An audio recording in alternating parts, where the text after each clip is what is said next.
that seeing the process. I mean, I'm far from perfect or far from where I want to be, but it's a lot better than it was, you know. But in my head, when she said that to me, I was just kind of like, the dials were spinning in my head, like, oh man. There's only a few people that like I guess remember me at that stage, you know.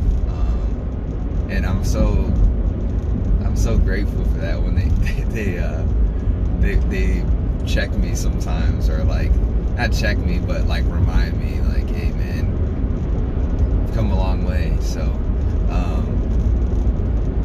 yeah, it's crazy. I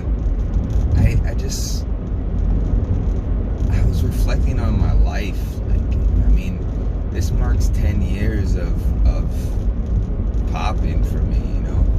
10 years of dance, and like, I was kind of like just thinking about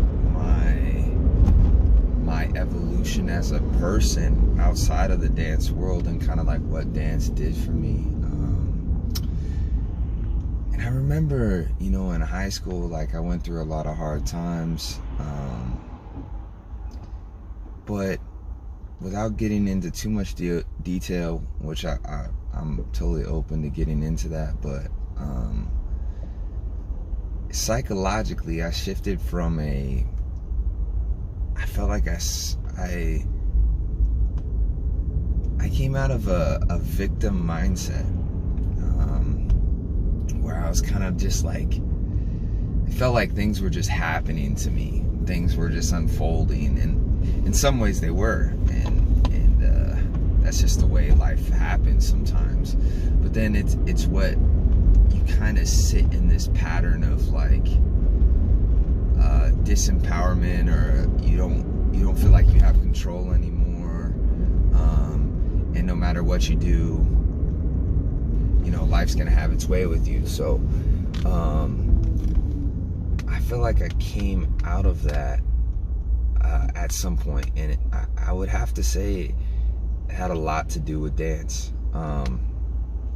And I'm not sure exactly what changed, you know, but I remember when I first started getting into dance, I was just kind of lost, you know, partying a lot. I was like dropping out of college, just didn't have any direction. And then dance came along, and all of a sudden it shifted, where I was like, I had no real ability for it, but I was fascinated by it, and like completely curious, completely fascinated. And then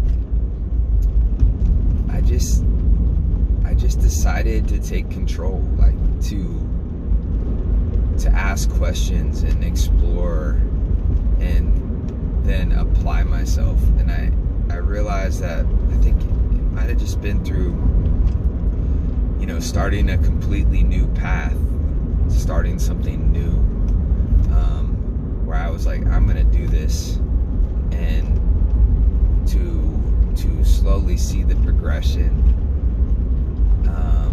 in my movement. It wasn't necessarily that my insecurities were getting filled, where I was like, oh yeah, I'm actually getting better. It was more when I got reinforcement from other people. They were like, dang man, you're getting better. And I was like, that's crazy. It's been a long time since I got better at anything. And so that became kind of an obsession, so to say. Like, damn, my window's hella dirty. I just looked at it.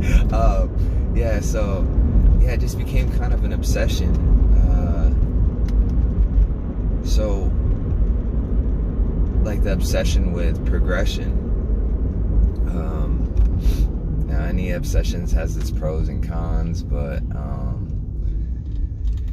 yeah, I mean, I kind of had an addictive personality to begin with, but then and I always kind of said this was like addictive personalities, or maybe you have a predisposition to you know, these kind of OCD type things, OCD tendencies.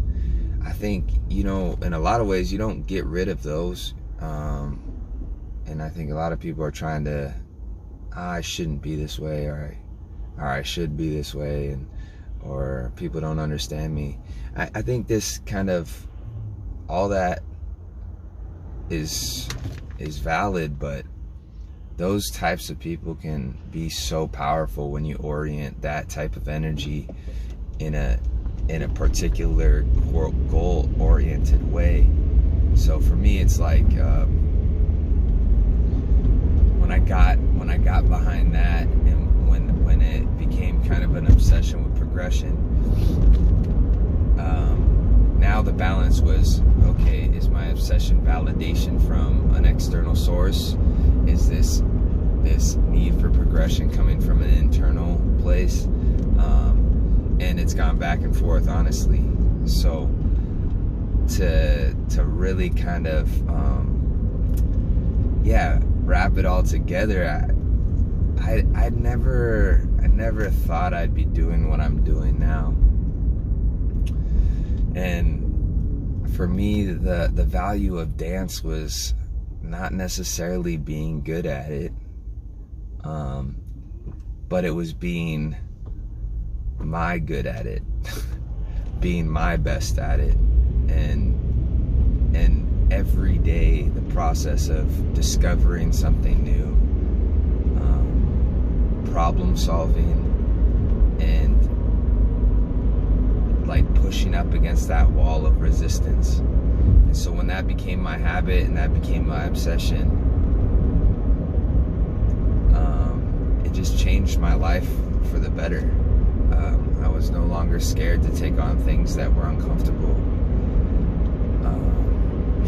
And when I started this dance thing too, I mean, my friends weren't dancers, you know. A couple of them, we would go out dancing at parties and stuff. And when I first started going to sessions and when I first started going to battles, none of my friends were coming out with me, you know. I might have one or two friends at the spots, maybe. I was entering battles like virtually all on my own. I had encouragement from some OGs, but this was like kind of like a solo mission. And I didn't really expect my other friends to understand it. So, and some did, some didn't. A lot of people were questioning, like, what are you doing? You know, where does this lead? And, you know, what kind of value does this produce? And all that sort of stuff. Not anything against them. It's hard to explain still to this day, like what I'm doing. And that's okay, to be on your own road, to be on your own path. But finding security in that path is very difficult. It takes time. So yeah, you know, this is just another one of those rants, but something I wanted to talk about was just like me reflecting on this idea that I have talent, and you know, a lot of people are called, you know, geniuses, or they have tons of talent, but it's all because you didn't see their process. So everybody has their own journey, and yeah, don't be fooled. Everything takes hard work. So all right, y'all, off to work. Peace.